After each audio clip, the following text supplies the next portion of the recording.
right in the yard. It was amazing. It didn't take long. He caught on. He's a Polish guy, but he caught on, and he figured it out that we planted them, and everybody had a good laugh on that. But he was always trying to. There was always pranks going on. There was always something like that.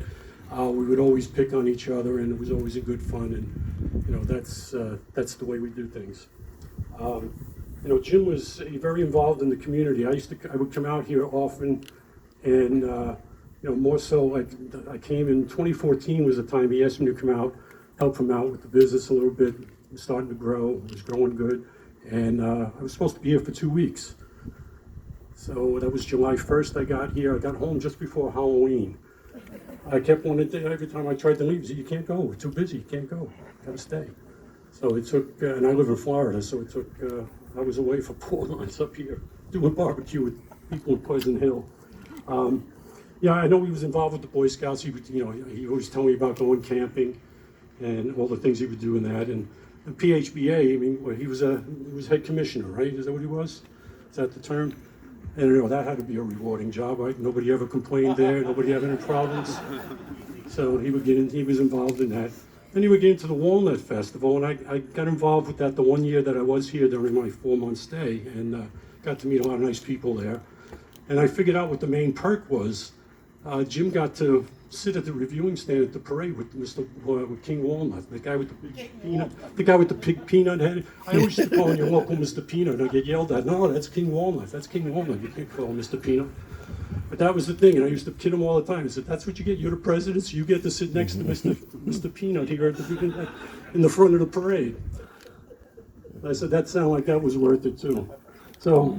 But then he joined the Clampers as well, and I guess he had to get into the Clampers. They did a lot of drinking, right? Yeah. Clampers? A little bit. I guess that was to make up for all the other things he volunteered for.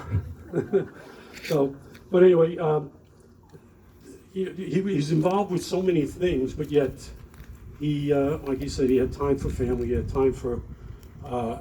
He always had time for people. I got to tell you, Jim was probably the bravest person I ever knew. And I don't mean for fighting his illness. That's obviously that was a brave fight as well. But just the fact that he never wanted to work for anybody. He wanted to be his own boss. He always wanted that. He did not want to have anybody tell him what he had to do. He was going to either sink or swim on his own. And I know, because I would talk to him often, when we get on the phone, we talk for hours sometimes. I'd have to remind him, I'm on the East Coast, I got to go to bed sometime. You can't stay on the phone all night, 3-hour difference. And but he never wanted to work for anybody. He really wanted to do it himself. And the bravery part to me was the pressure that I think he had to live with constantly, year after year after year, trying just to make sure that you make it. And you didn't, like most of us go to work, we get our paycheck, we got our medical payment, you get our medical benefits, we have all that, but he had to provide all that, and I think that was a lot of pressure. I know there were times that it was really a lot of pressure, and he would tell me, but he always got through it. He was always confident he would get through it, and he was always confident that things were going to work out and things would be fine, and most times they were, but it was something I couldn't do, and I think most people here probably wouldn't have been able to do as well. There was a story right after Jim passed. I never knew this. When we were living in Brooklyn before he moved out here, I think he was probably only like 12 or 13, and Jim was not a smoker. Neither was I. We weren't smokers. But Jim used to go buy cigarettes. He used to go buy packs of cigarettes when he was 12 or 13. Back then, they would sell them to you. I don't know. But anyway, he would buy them, and then he would sell them to the kids. He'd sell the loose ones to the kids. Yeah. So when I heard that, I said, well, no wonder he started from the very beginning. He wanted to be an entrepreneur. He just figured out I could spend $2 on a pack of cigarettes, and I can make $7 by selling them loose. Because before he sold them, he made people quack like a dog, bark like a dog. I don't know about that. I just know about. I was part of that group. I think he started to see that, look, there's a way I can get into business for myself here. And I never knew about it. I heard about it only in January. But he always hustled.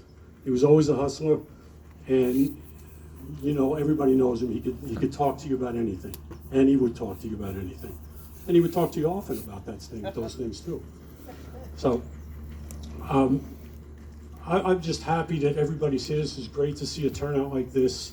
I'm just thankful that everybody's here, and I want to thank you for coming out to honor a great husband, a great father, a great son, a great brother, a great uncle, a great cousin, and a great friend. To Jim.